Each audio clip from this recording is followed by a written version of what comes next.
Suspense. Tonight, Roma Wines bring you Robert Taylor in The House in Cypress Canyon, a suspense play produced, edited, and directed for Roma Wines by William Spier. Suspense, radio's outstanding theater of thrills, is presented for your enjoyment by Roma Wines. That's R-O-M-A, Roma Wines. Those better-tasting California wines enjoyed by more Americans than any other wine. Yes, right now, a glassful would be very pleasant, as Roma Wines bring you Robert Taylor in a remarkable tale of suspense.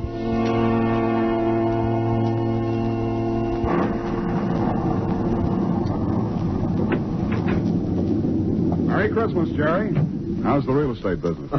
Kind of early with your greeting, aren't you, Sam? Well, I got to get them in sometime. I may not see you again until next Christmas. If this real estate racket gets any crazy, I'll be dead by next Christmas. I'm glad you could get up here, though, Sam. What's on your mind, Jerry? You'll probably shoot me when you hear it, Sam, because I'm probably nuts. But doggone it, you're a detective and you're my pal, and I just had to tell somebody. Oh, you sound like it's serious. That's just it. I don't know what it is, Sam, but... Now, listen, you know we're agents for a group of houses up in Cypress Canyon. Those places that were started before the war never got finished. Oh, yeah. All they got in were the foundations, just concrete and a couple of beams. Well, they've been finished now. In fact, I'm putting up for rent on the last of them today. Well, what do you want? Police protection from the mob? Listen, Sam, this house that I'm talking about, it's got a number now of 2256. But before, when the men went back to work on it about 3 months ago, well, they just started when the foreman on the job brought me a shoebox that he'd found up on a beam. And this box had what do you call it, a manuscript in it, a story kind of, all written out. Yeah. Well, he gave me the thing. I read it. I didn't think much about it. I put it in my desk. But the other day, and I happened to drive by there, I saw the number on the house and what the house looked like.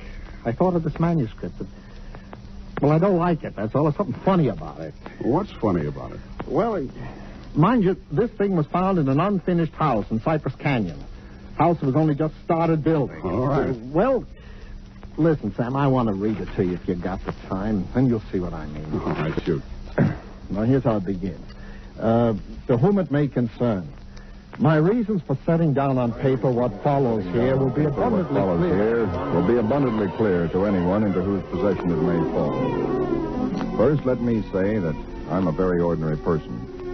My name is James A. Woods. I'm 35 years old. By profession, a chemical engineer. My wife, Ellen, was a school teacher when I met and married her in Indiana 7 years ago.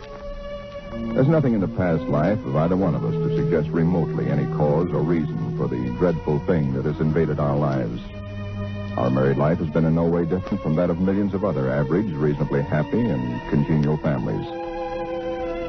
3 months ago, I was ordered by my firm to take charge of a rather minor project in Los Angeles, Hollywood to be exact. The order was a sudden one. There'd been no time to secure accommodations, and conditions being what they are, the inevitable result was that until day before yesterday, we'd been living in the cramped quarters of one of those characteristic California motels. Needless to say, most of our spare time had been devoted to a search for something more permanent and comfortable, but the fruits of these efforts had been, financially and in every other way, a geometrical progression of discouragement. Until last Saturday afternoon, only 4 days before Christmas. We were driving into town on our way to a movie when Ellen saw it. Jim, look. What? That sign in front of that real estate office. Oh, yeah. But don't you see what it says? For rent, furnished, 2-bedroom house, close in, immediate occupancy. Yeah, uh-huh. Aren't you going to stop? Oh, Ellen, you know a sign like that. It mean right out in plain sight in front of a real estate office. Oh, yeah, but Jim... Either they want $600 a month... We'll never know until we ask. If it's any good at all, there are probably 50 people fighting for it right back there now. Well, honey, there's no harm in trying now, is there? You really want to go back? Oh, it's probably foolish, but what can we lose? Okay. Oh, darling, come on, cheer up. How do you know? Maybe our luck will change. Maybe fate's going to give us a nice new house for a Christmas present.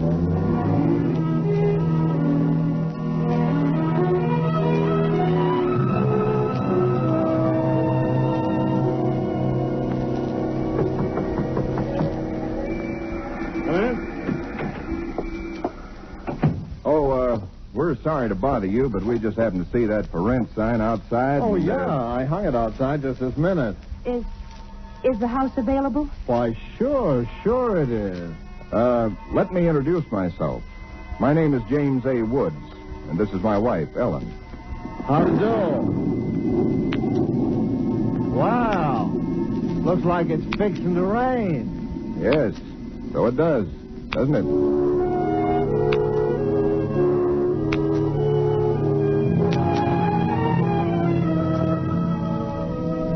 Well, it was one of those things. The real estate agent had just been authorized to rent the place by mail that morning, and he'd hardly had time to look at it himself and put up his sign when we drove up.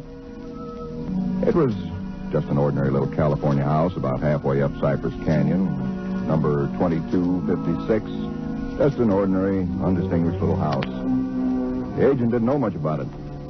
Construction on it had been stopped by the war, and it had just been completed and furnished lately. It's been vacant while somebody's estate was being settled, and now it was owned by a bank in Sacramento. Of course, we didn't Got care the about key it. in the mail along with the authorization to rent. Only one there is, because you can have duplicates made. Seems to stick a little. Oh, no, there it is. It doesn't sound as though that door had ever been opened. Well, a little oil on the hinges will fix that all right. Oh, sure. Now, here's your living room. Furniture's a little dusty, of course. You got to expect that. It's good furniture, though, you see? Benson Brothers. Yes, Now, over here's a little den. Panel, you see? Radio, fireplace. Really a very attractive little room, particularly for a man. Uh-huh, yeah. Now, the bedroom's off the living room here. Everything's all on one floor, you understand? It's quite nice, I think. Yes. You can see you get the morning sun here. There's a view of the canyon through these front windows. You got prospect. That's about all there was to it. It wasn't the best place in the world. It was small and badly built, but what would you have done? We took it with as little inspection as that. It was the Saturday before Christmas.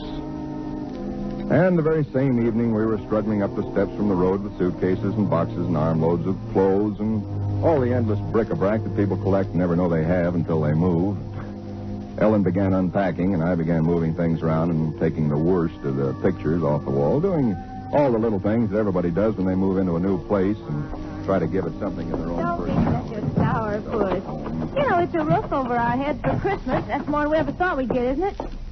Now, what in the world are we going to do with those two pictures? Why don't we just leave them where they are? Jim, we can't. They're too awful. Oh, all right, put them in the closet then. I can't. Both the closets are jammed full. No, I mean the other one in the little alcove off the den. At least there's a door there. I suppose it's a closet. I don't know. That isn't a commentary on the housing problem, huh? A woman moving into a house without even knowing where all the closets are.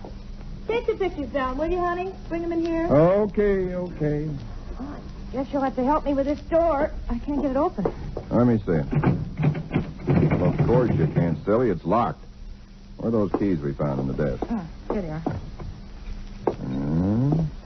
No, not this one. Sure, this one won't work. Well, feels like an awful solid door for a closet. Oh, and that's one solid door in the house. Well, this one won't do it either. Well, we'll just have to get a locksmith up here on Monday. I'll put the pictures behind the desk, okay? Yeah, all right. Jim, if you could just help me move this armchair, huh? Oh, Ellen, will you let it go until tomorrow? You know what time it is? Oh, but, honey, I'd like to get the place looking just a Yeah, little but it's bit. almost midnight. In fact, it's exactly... What was that? Tomcat, I guess, out in the brush somewhere. Sounded near. Hope that doesn't go on all night. Oh, there's much we can do about it. Come on, Ellen. I'm dead tired. All right, Jim. Where'd you put the toothpaste, honey? Right in the medicine cabinet. Oh, yeah. Jim, we ought to get some firewood tomorrow. You know, a fire in that living room would make all the difference in the world. Sunday. Well, Monday then. Jim, I think red curtains are what we need, don't you? Mm-hmm. You know, just at least for the living room. Anyway, the ones in there now have just got to come down. Yeah, I suppose they do. What do you think of red? Well, I guess it's all... Jim. Some tomcat. Jim, it sounded in the house. Oh, now, how could it be in the house, Ellen? We've been over every inch of the house. Except that closet. Now, how could a cat or anything else be in the closet that's been locked up for over a year? I don't know. Probably under the house. A wildcat or mountain lion or something. I hear they have them in California. Jim, I don't like Well, it. neither do I like it, but there's nothing we can do about it tonight. Oh, maybe we ought to call somebody, the police or some don't neighbor. be silly, Ellen. You act like a kid. Come on, let's go to bed, huh? Oh, all right. I suppose it is silly. Jimmy, did you lock the door? Yeah. Can I turn out the lights now? Yeah. All right. Good night, Ellen. Sleep tight. Good night, Jim.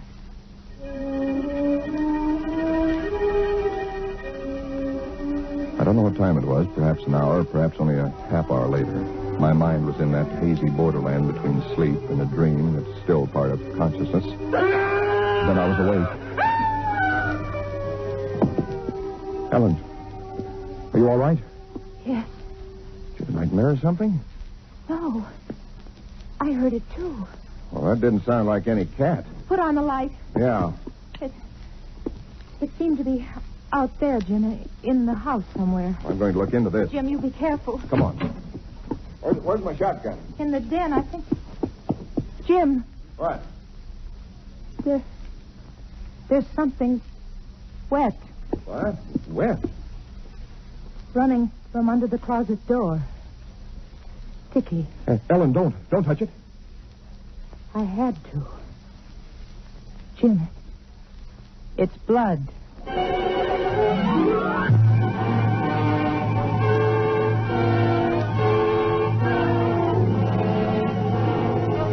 For suspense, Roma Wines are bringing you Robert Taylor in The House in Cypress Canyon. Roma Wines' presentation tonight in radio's outstanding theater of thrills, Suspense.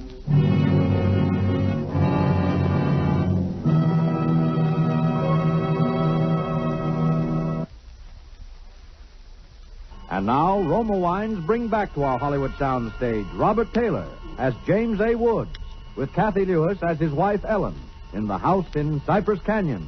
A tale well calculated to keep you in suspense.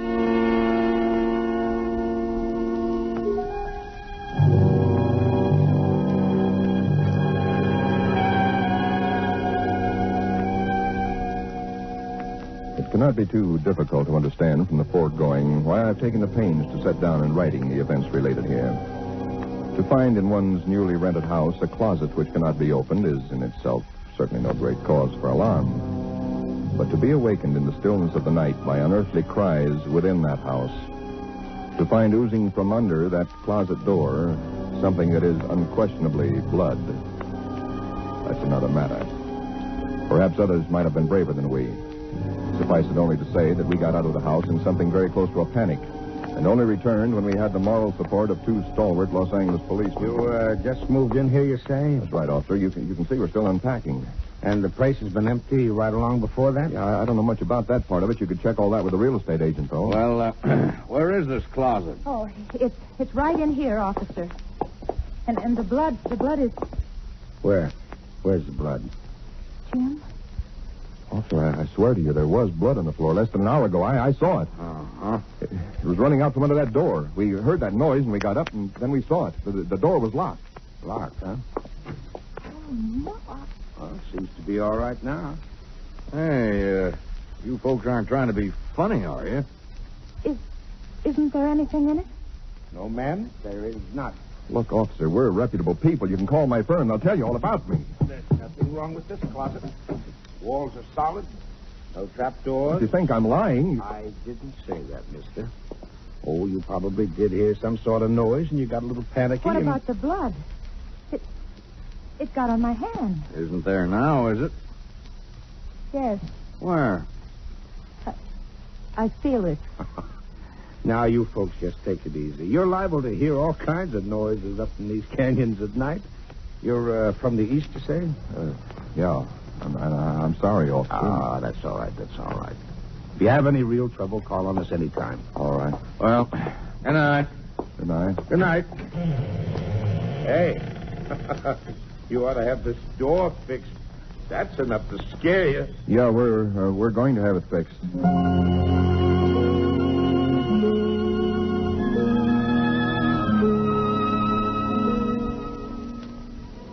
We didn't say much about it after that. There wasn't much that could be said. The next day, I went down to a lot and bought a little Christmas tree and some trimmings, and we tried to pretend we were cheerful, but there was an uneasiness between us that had never been there before. Ellen seemed tired and listless. Several times during the day, I noticed her washing her hands with a brush, scrubbing the one that had touched the blood. That night, we each took a sleeping pill and went to bed.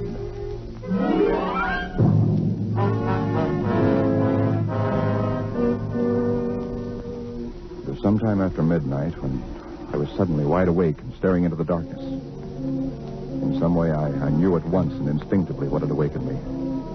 Ellen was not in her bed nor in the room. The nameless thing I feared gripped at my heart until I could scarcely breathe. I opened the bedroom door and started through the house, putting on every light that I could find. There was not much to search, but I searched thoroughly. The living room, the kitchen, bathroom, den, even the garage. And all the time, the dread of looking where I knew at last I must look. For I think I knew from the very first time where I'd find her. It must have been a full minute that I stood before that closet door. Then I opened it. She stood there rigid, her arms at her sides, her fingers extended like claws. Her hair was over her face, her eyes stared out of it. Her lips were drawn back in a grin like an animal at bay. For a moment I was frozen with the horror of it. I stretched out my hand. Very deliberately, she turned her head and sunk her teeth until they met into the flesh of my forearm. I'd raised my hand to strike at her, but already she'd relaxed her hold and gone utterly limp. She would have fallen unless I'd caught her. I carried her into the bedroom and laid her on the bed. Strangely, at that moment, my only thought was how I might revive her. Until I saw that it was not a faint, but a sleep that she'd fallen into. A sleep as deep and heavy as though she'd been drugged. And so I left her. But for me, that night, there was no sleep.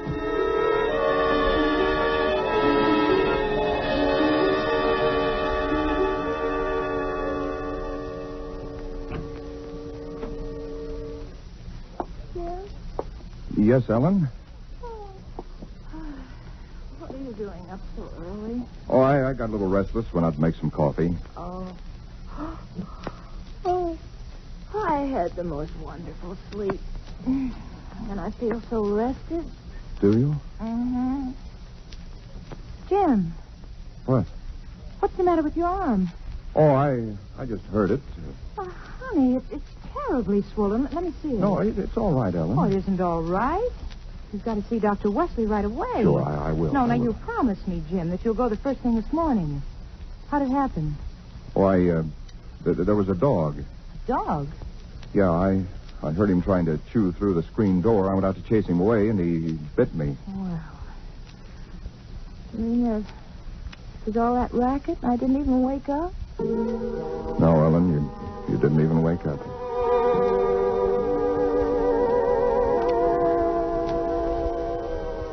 It was clear to me that Ellen knew nothing of what had transpired the night before. I went to my office that morning and made a pretense of going over routine business, if only to restore my mind to some semblance of calm by the sight and sound of common, familiar things. Pain in my arm had become a persistent, dull throbbing. I made a late appointment with Dr. Wesley. He treated my arm with something of an arched eyebrow, and he said, Well, I've never seen anything quite like it before. That is, such a rapid onset of infection.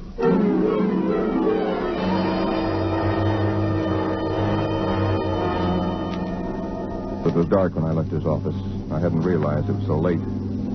Driving home, my car seemed sluggish until I saw the needle on the dashboard and realized that I was pushing it to the utmost of its speed. I was racing home to prevent something before it was too late, before the darkness had conspired against me. For somehow I already knew with certainty that it was the darkness and the night that I had to fear. The curves of the canyon seemed endless. And then the cold fear leaped up inside me. My house, too, was dark. I went slowly up the stone steps in the road, looking, praying for some sign of light or life. There was none. The house was empty. Ellen was gone. I looked with the same self-torturing thoroughness, and in that closet first of all, knowing as I did so that it was hopeless. And so, alone in that empty house, I waited, powerless and helpless now, deadened in thought and will, empty as the house itself, save only for the overwhelming sense of a terrible foreboding. For sometime in the early hours of the morning, I snapped on the radio, shortwave. Why? Surely a minor question now. I only know that I did. And then I heard it. Car 58, car 58, go to Laurel Canyon, the 4000 block. A report that a man has been injured or attacked. Condition thought to be critical. Ambulance will follow. That is all. I was there almost before the police, edging my way through the little crowd, staring down at the man lying there in his white uniform under the streetlight. Yeah, the milkman, poor guy. I heard him scream, but when I got here, he was just like this. All right, stand back, stand back. Please stand back. Well, you again. I heard it on the radio. I lived just down the road. Yeah, I remember. What happened? Well, take a look. Maybe you can tell us. He was dead. And he was lying on his back. And his throat had been torn out, as though by the fangs of some wild animal.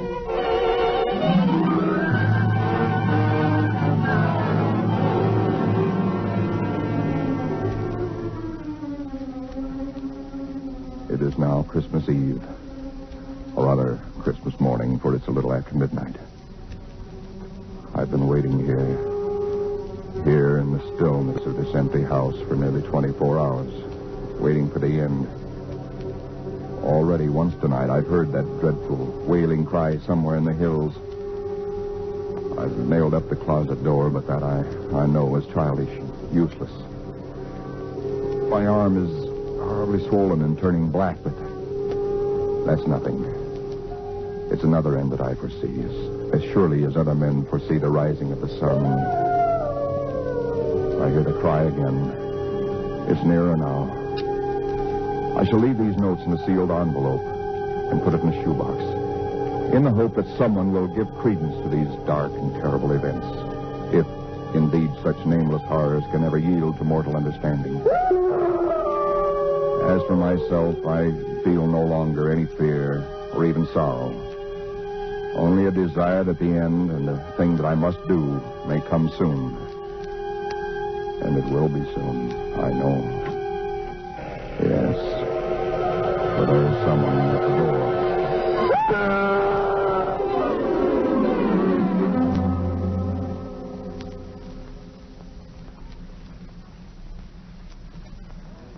Someone at the door.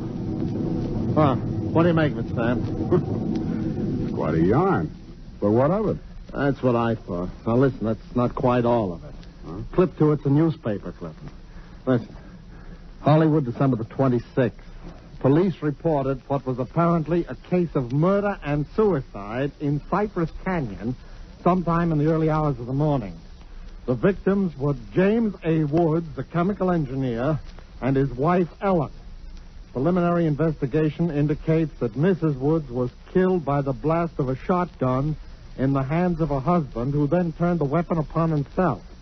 That she fought desperately for her life, however, was evidenced by the disorder of the room and the severe lacerations inflicted upon her husband about the neck and arms.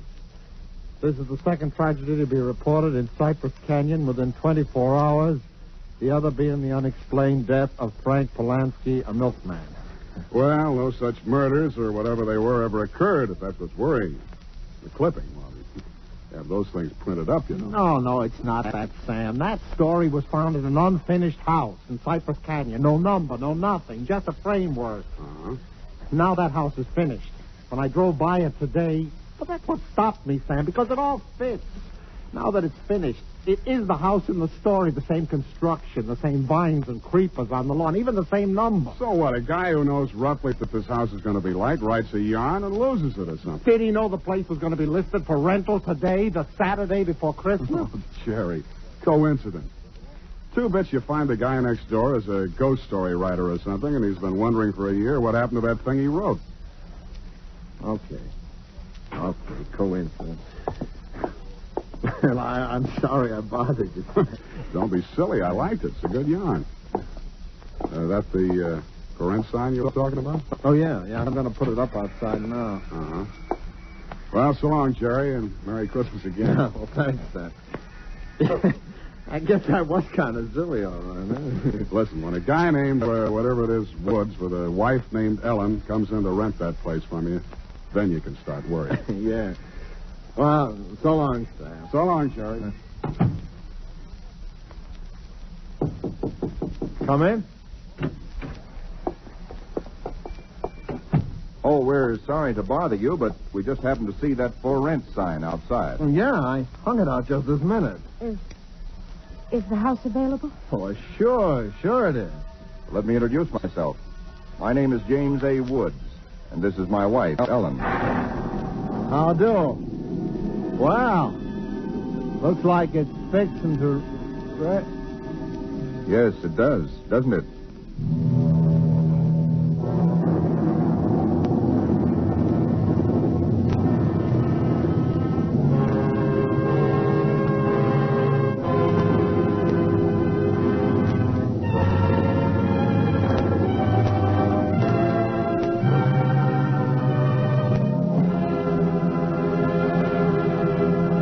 Suspense. Presented by Roma Wines, R-O-M-A, Roma Wines, selected for your pleasure from the world's greatest reserves of fine wine. Suspense. This is CBS, the Columbia Broadcasting System.